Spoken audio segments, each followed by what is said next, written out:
The St. Lucia National Trust was established in 1975, following a 4-year odyssey that culminated in an Act of Parliament, fittingly called the St. Lucia National Trust Act. In the late 1960s, St. Lucia was looking to tourism as a path towards prosperity. In 1969, the government began negotiating with a development company about a plan that was as bold as it was risky, to transform the degraded Redwee wetlands into a marina and by reclamation, create 88 acres of new beachfront land. The logic was simple on paper. The land itself would pay for the cost of creating it. But the scheme had a catch. Pigeon Island, the lookout point where centuries of history still clung to crumbling stone, would serve as an anchor for the new causeway. Suddenly, the island was no longer a landmark to be protected.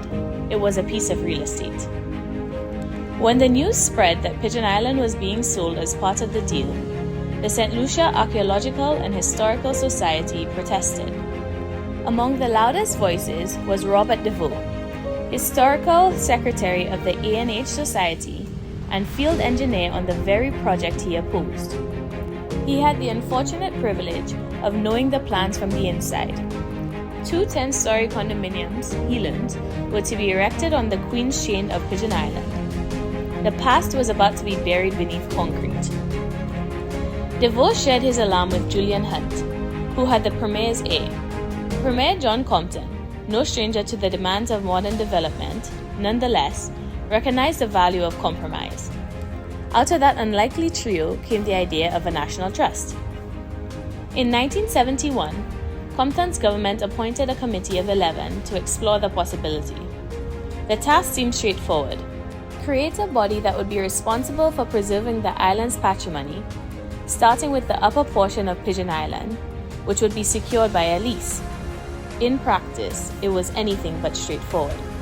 The discussions and arguments dragged on for 4 years, mired in questions of law, politics, and pride, and pettiness. An objection was raised in Parliament to the wording of the National Trust Bill.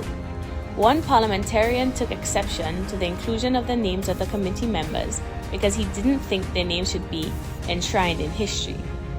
He was overruled, a small victory in the ongoing struggle. By 1975, the development company was starting to acknowledge what DeVoe had seen much earlier. Pigeon Island had lost its beach, and with it, much of its commercial value. What had once been a bargaining chip was now a liability. That made it easier for the trust to secure the developer's agreement to a 99-year lease for Pigeon Island in its entirety. And finally, on the 26th of September 1975, the St. Lucia National Trust was created by an Act of Parliament. Its mandate was sweeping: to preserve the island's national and cultural heritage. The 11 members of the steering committee became its first council, with Julian Hunt as chairman. The early years were neither glamorous nor easy. DeVoe, appointed first director, working with a small team and a tight budget, defied the odds and the naysayers, and turned his vision for Pigeon Island National Park into a reality. He spent many long days and sleepless nights figuring out how to hold back the sea itself, improvising defenses for Pigeon Island with little more than persistence and scraps of material. He was an unlikely blend of an engineer and conservationist, a man who understood both how things were built and why some things should never be torn down.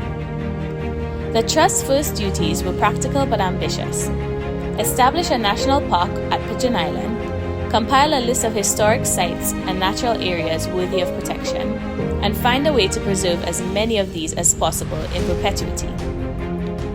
It was the beginning of a mission that will never be completed, but must forever be pursued. The birth of the St. Lucia National Trust was not inevitable. It was a result of the passion, persistence, and hard work of one man, the unwavering support of another, and the official endorsement of a third.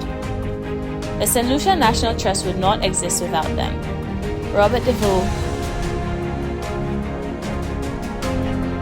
Julian Hunt, and John Compton.